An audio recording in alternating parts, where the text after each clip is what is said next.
Hello, नमस्कार, शुभ सकाळ मित्रमैत्रिणींनो. कसे आहात? मजेत ना? घेऊन आली आहे तुमच्यासाठी ठरलं तर मगचा 8 मार्चचा स्पेशल एपिसोड. पण त्यापूर्वी ज्यांच्यामुळे या सृष्टीला पूर्णत्व आहे अशा माझ्या सगळ्या रणरागिणी मैत्रिणींना महिला दिनाच्या खूप खूप शुभेच्छा. स्वतःवर विश्वास ठेवा आणि मस्त आयुष्य जगा. तर आजच्या भागाची सुरुवात होते जानकी आणि सायलीपासून. जानकी आपली घरोघरी मातीच्या चुलीमधली जानकी तीवाली आणि आपली सायली. तर आज जानकी सायलीला भेटायला आली आहे. आता ह्या ट्रॅकचं पुढे काय रूपांतर होतं आहे हे मी तुम्हाला व्हिडिओच्या शेवटी सांगणार आहे, म्हणून शेवटपर्यंत व्हिडिओ नक्की पहा. जानकी सायलीला आवाज देते, सायली. तेव्हा सायलीचं तिच्याकडे लक्ष जातं आणि ती म्हणते, अरे जानकी तू इथे? जानकी म्हणते, हो मी तुलाच भेटायला आली. सायली, मला ना तुझं खूप कौतुक आणि खूप अभिमान वाटतोय बघ. सायली म्हणते, अगं असं पण एवढं मी काय केलंय?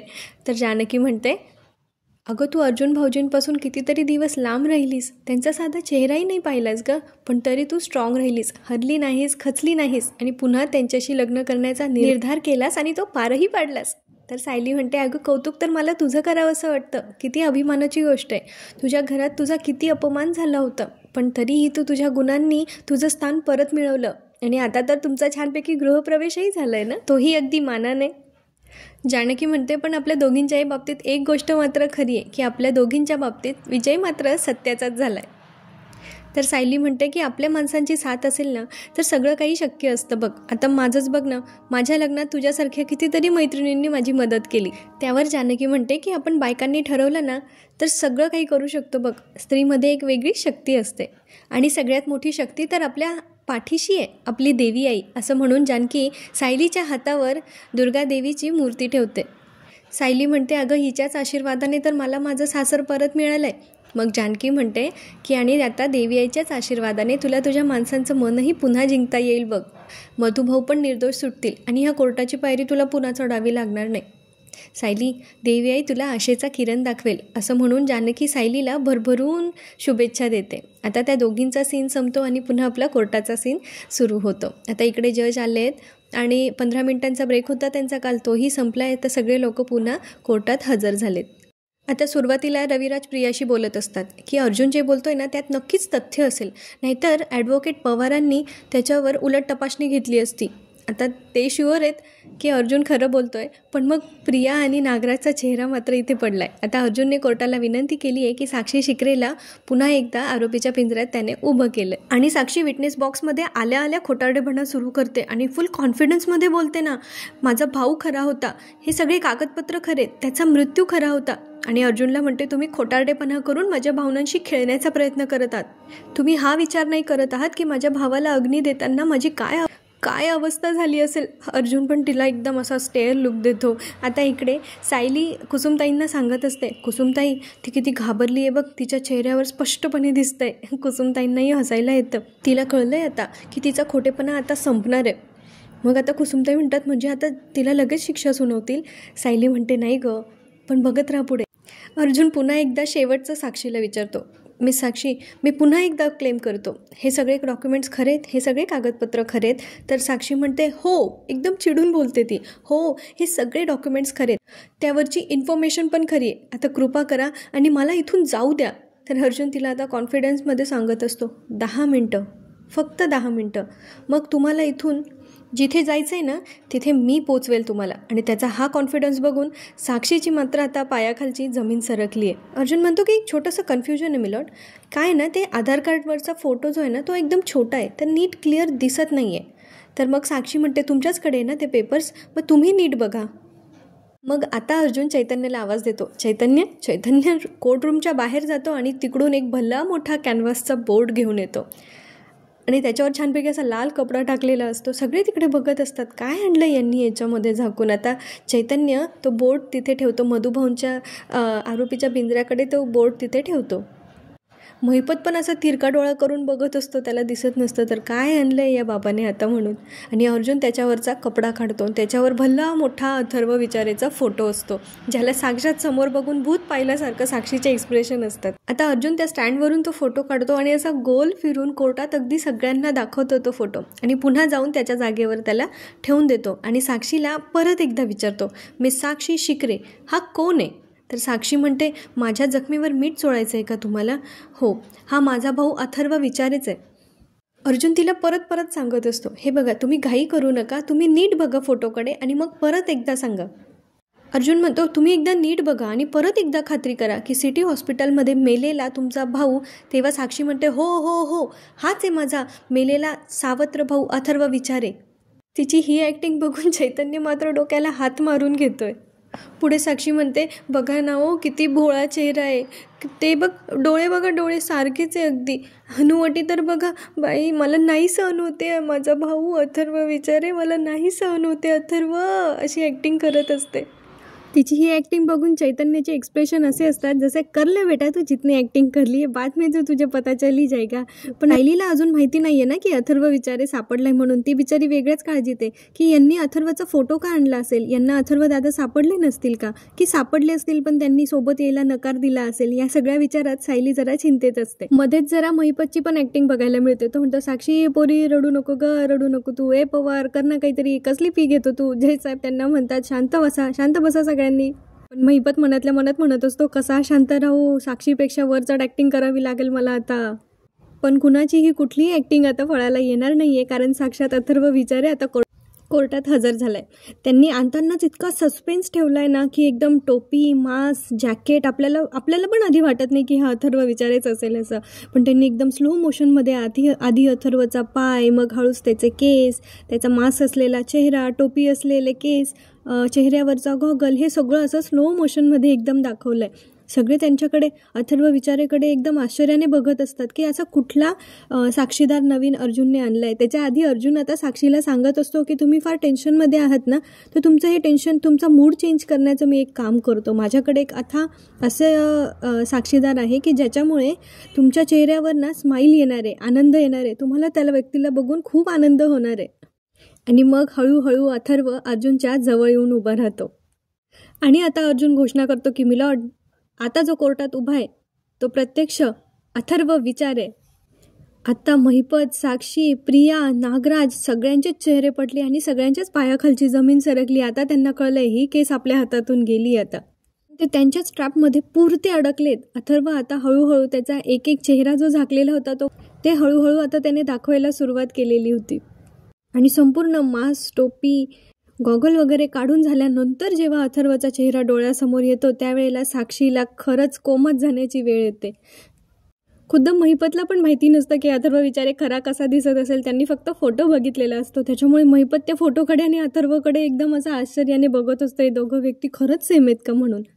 आणि आता अर्जुन साक्षीला म्हणत असतो, बघा बघा, मगासपासून ज्या भावासाठी तुम्ही रडताय तो तुमच्या समोर उभा आहे बघा. म्हणजे स्मशानात तुम्ही ज्याला जाळलं तो तुमच्या समोर उभा आहे, हा भूत नाहीये बरं का.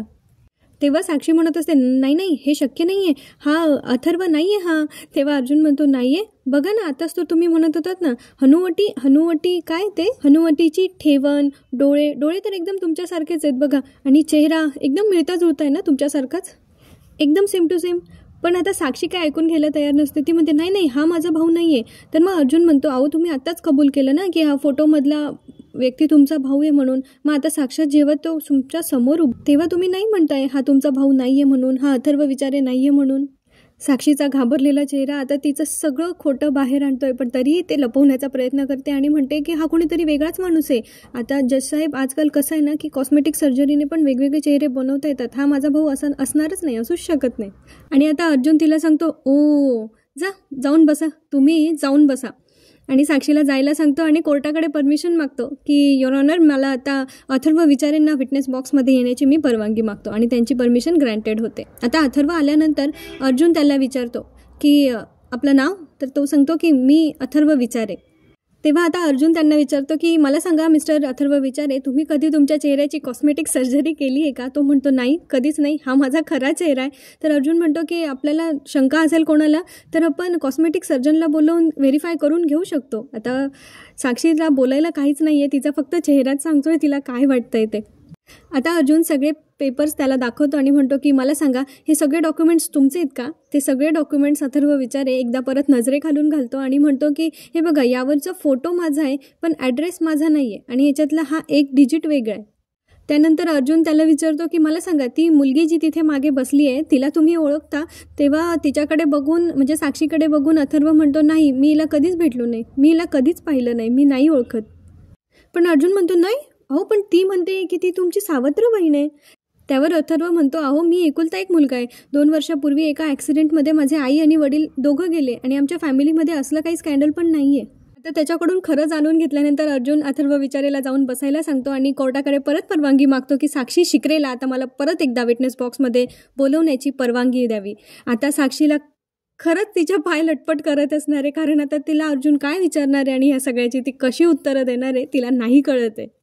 ती कशी तरी शक्ती एकवटून विटनेस बॉक्सपर्यंत पोहोचते आणि अर्जुन समोर उभी राहते आणि अर्जुन तिला विचारतो, तुम्हाला अजून काही बोलायचं आहे का? त्यावर आता साक्षी म्हणते की नाही, हा माझा भाऊ असूच शकत नाही, हा माझा भाऊ नाही आहे. आणि ती अजून वरून जजला सांगत असते की तुम्हाला माहिती आहे जगात एका चेहऱ्याचे 7 व्यक्ती असतात. मग अर्जुन म्हणतो, हो, त्या 7ही व्यक्तींची नावं पण सारखी असतात का? याच्यासारखे दिसणारे 7ही लोक अथर्व विचारे असतील का? नाही म्हणजे अर्जुन आता म्हणत असतो, नाही म्हणजे एका अथर्व विचारेच्या फोटोवरून दुसऱ्या अथर्व विचारेचं आधार कार्ड बनवू शकतं का? आता साक्षीला द्यायला काही उत्तर नाही आणि अर्जुन आता त्याच्या मेन स्वभावामध्ये आलेला आहे आणि तो आता म्हणतो की आता खरं काय झालं ना ते मी तुम्हाला सांगतो. आता अर्जुन त्याची पुढची खेळी करत सगळ्या गोष्टी आता कोर्टासमोर सादर करतोय आणि तो म्हणतोय की मिलॉर्ड, सगळ्यात आधी साक्षी शिकरे यांनी सांगितलं होतं की खुणाच्या रात्री त्या रिसॉर्टमधून बाहेर पडल्याच नव्हत्या, पण आपल्याला CCTV फुटेजमुळे कळलं की त्या बाहेर गेल्या होत्या. त्यानंतर त्यांनी शिवानी नावाच्या एका खोट्या साक्षीदार उभा केला होता त्यासाठी, पण त्यांचं तेही खोटं पकडलं गेलं होतं, हे दुसरं खोटं. आणि आता तिसऱ्यांदा ते खोटं बोलतायत की अथर्व विचारेच्या अंत्यविधीला त्या गेल्या होत्या, जो अथर्व विचारे जिवंत आहे आणि त्याचा यांच्याशी काहीही संबंध नाही. अथर्व विचारेच्या बाबतीत तुम्ही फार स्मार्टली वागलात. तुमच्याकडे आलेल्या माहितीपैकी एक चेहरा तुम्ही असं शोधून काढलात की जो तुमच्यासारखा दिसतो आणि तुम्ही हे सगळं फेक ID वापरून ह्या सगळ्या गोष्टी केल्यात. अथर्व विचारेला तर माहिती पण नाही आहे की त्याचा डॉक्युमेंट्सचा वापर तुम्ही ह्या सगळ्या कामासाठी केला आहे म्हणून. आणि आता अर्जुन 2 वेगवेगळ्या फाईल्स कोर्टासमोर सादर करतो, ज्यातल्या एका फाईलमध्ये साक्षीने तयार केलेले फेक डॉक्युमेंट्स असतात आणि दुसऱ्या फाईलमध्ये अथर्व विचारेचे खरे डॉक्युमेंट्स असतात. आणि ह्या दोघांची पडताळणी करण्यासाठी तो जज साहेबांसमोर ते दोघं फाईल्स ज्या असतो त्या प्रस्तुत करतो. जज साहेब ते अगदी बारकाईने सगळं चेक करत असतात आणि त्यावेळेला साक्षीकडे दुसरा कुठलाही पर्याय उपलब्ध नसतो आणि मग ती म्हणत असते की जज साहेब, मला खरंच नाही माहिती आहे सगळं काय चाललंय, पण हे सगळे डॉक्युमेंट्स खरे आहेत, हे हा अथर्व विचारे नाही आहे. आता ती आहे नाही ती सगळी ॲक्टिंग बाहेर काढण्याचा प्रयत्न करते, पण जज काय तिला बोलू देत नाही आणि ते म्हणतात ऑर्डर ऑर्डर प्लीज. आणि मग येतो तो निर्णायक क्षण जेव्हा जज साहेब त्यांचा निर्णय सुनावतात आणि ते सांगतात की ही सगळी कागदपत्र आणि माहिती लक्षात घेता आणि पुरावे लक्षात घेता शशांक नवाते यांनी खोटी कागदपत्र तयार केली, यासाठी पोलिसांनी त्यांना चौकशीसाठी ताब्यात घ्यावं आणि ही सगळी कागदपत्र त्यांनी साक्षी शिकरे यांच्या सांगण्यावरून तयार केली होती. साक्षी शिकरे यांनी हे बेकायदेशीर कृत्य केले आहे आणि खोटी शपथ घेण्याचा हा गुन्हा त्यांनी एकदा नाही तर 3दा केला आहे. त्यामुळे हे कोर्ट या निष्कर्षावर पोहोचले आहे की साक्षी शिकरेला 1 लाख रुपये दंड आणि 3 महिने तुरुंगवासाची शिक्षा देत आहे. The court is adjourned. आणि आता जेंट्स पोलीस शशांकला चौकशीसाठी नेतात आणि लेडीज पोलीस साक्षी शिकरेला घेऊन जात असतात आणि घेऊन जात असताना साक्षी मात्र कावरी ती अगदी वेड्यासारखी करत असते, अण्णा मला नाही जायचं आहे, मी 3 महिने काय 3 दिवस पण नाही राहू शकत जेलमध्ये. आणि मग दुसऱ्याला पाठवताना यांना कसं सुख वाटत होतं. आता ती इतकी कावरी झाली, प्रिया तिच्याकडे बघतही नाही आहे, तिला असं वाटतं ही माझ्याबद्दल काही बोलेल की काय. आणि महिपतची तळपायाची आग आता मस्तकात गेली आहे, पण त्याला आता तो काहीच करू शकत नाही कारण तो कोर्टाच्या आवारात आहे. आणि पोलीस कॉन्स्टेबल साक्षी शिकरेला अगदी ओढून ताणून कोर्टाच्या बाहेर घेऊन जातात. इथे मधुभाऊ सुखावतात कारण आता त्यांना जरा बरं वाटतंय, त्यांना आनंद झाला आहे साक्षी जेलमध्ये गेल्यानंतर. अर्जुन आणि आपली इतर सगळी मंडळी पण एकदम खुश आहेत कारण अगदी त्यांच्या मनासारखं झालं आहे. आता त्यानंतर येतो तो म्हणजे अथर्व विचारे. त्याला आता अर्जुन थँक्यू म्हणत असतो की तू आमची मदत नसती केली तर ह्या सगळ्या गोष्टी शक्य झाल्या नसत्या. मधुभाऊ पण अथर्वचे आभार मानत असतात, पण मग त्यावेळी अथर्व म्हणतो उलट माझ्यामुळेच तुम्हाला त्रास झाला, मी पळून गेलो म्हणून तुम्हाला त्रास झाला, पण बरं झालं मला तुमची मदत तरी करता आली. ह्या गोष्टीने अथर्वलाही आता बरं वाटत असतं. आता रविराज सरांनाही अर्जुनचं कौतुक वाटत असतं की कशा पद्धतीने त्याने ही केस फिरवली. आता सायली आपली आहे तेव्हा रणरागिणी पण आहे आणि आहे तेव्हा सौशिक पण आहे. आता ती महिपतला उत्तर देत असते सडेतोड इथे की म्हटले होते ना आम्ही तुमच्यासारखं नुसतं तोंड वाजवत नाही तर कृती करतो. बघितलीत आमची कृती. आता महिपत पण रागात इकडून निघून जातो आणि रविराज पुढे येऊन आता अर्जुनचं कौतुक करत असतात की ही केस ज्या पद्धतीने तू फिरवलीस ते खरंच कौतुकास्पद आहे. त्याच्यापुढे अर्जुन रविराज सरांशी बोलत असतो, पण रविराज सर ते काय ऐकून घेत नाही, कारण त्यांना मुलीच्या बाबतीत वेगळा राग आहे. त्यामुळे ते म्हणतात, तन्वी चल आपण जाऊया इथून. आणि तन्वी तिच्या पप्पांच्या मागे म्हणजे खोट्या खोट्या पप्पांच्या मागे निघून गेलेली असते. आता सगळे इथे खुश होत असतात. अथर्व पण सगळ्यांना म्हणतो की मला माफ करा, मी पळून गेलो होतो ते, पण सगळे त्याचे आभार मानतात की तू वेळेत आलास आणि मग हे सगळं कसं छान झालं. मधुभाऊंना पण आता खूप हायसं वाटतंय की त्यांना आता पुन्हा जेलमध्ये जावं लागणार नाहीये. सायली पण अर्जुनचं कौतुक करत असते आणि कुसुमताई तर म्हणते की मी आता भेदाने घालून देवाला मस्तपैकी शिराच करणार आहे. इकडे प्रिया आणि नागराजला काय बोलावं कळत नाहीये. मग प्रिया म्हणते माझा तर विश्वासच बसत नाहीये की साक्षी एवढं चुकीचं कसं काय वागू शकते. आणि नागराज म्हणतो अशा मुलींची अशीच लायकी असते, जाऊ दे आम्ही तर त्या दोघं बापलेकांशी कॉन्टॅक्टच ठेवलेला नाहीये, वरून पुशारक्या मारत असं म्हणतात. रविराज म्हणतात की तू इथे महत्त्वाची साक्षीदार आहे म्हणून तुला उगीच या केसला आणावं लागतंय.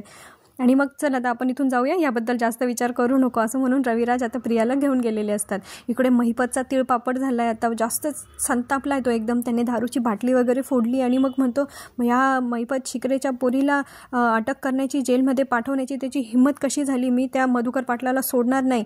आणि आता तो पुढे काय करतोय की तो एक स्टेटमेंट काहीतरी लिहितोय वहीवर की मी मधुकर पाटील आणि विलासचा खून मीच केला आहे आणि आता मी आत्महत्या करतोय. म्हणजे आता बहुतेक हे आता मधुकर पाटलांच्या मागे लागणार आहेत आणि मधुभाऊंचा ॲक्सिडेंट वगैरे घडवून आणू शकतात. आणि त्या जागी ही चिठ्ठी, आता पण ह्या चिठ्ठीत हँडरायटिंग तर त्यांचं नाही आहे, ते पुढे काय आता ते बघणं आपल्याला मनोरंजक ठरणार आहे. आणि हो, त्यांचा एक नवीन प्रोमो पण आता रिलीज झाला आहे, ज्याच्यामध्ये आता जानकी आणि ऋषिकेश त्यांची मदत करणार आहे. आणि म्हणूनच व्हिडिओच्या सुरुवातीला आपण जसं पाहिलं तसं जानकी आणि सायलीची भेट आपल्याला त्यांनी दाखवली होती. आता इथे त्यांचा सीन इथे संपला आहे आणि अर्जुन, सायली, चैतन्य तिघंही आता बाहेर खुश आहेत. सायली म्हणते की आता मला तुमचं खूप कौतुक करावं असं वाटतंय, पण आता नको, आता आपण घरी जाऊया लवकर, कारण आई तुमची काल रात्रीपासून तुम्ही आले नाही म्हणून वाट बघते. आणि अर्जुनला हे ऐकून फार बरं वाटतं की त्याची मम्मा त्याची काळजी करते आणि त्याची वाट बघते असं.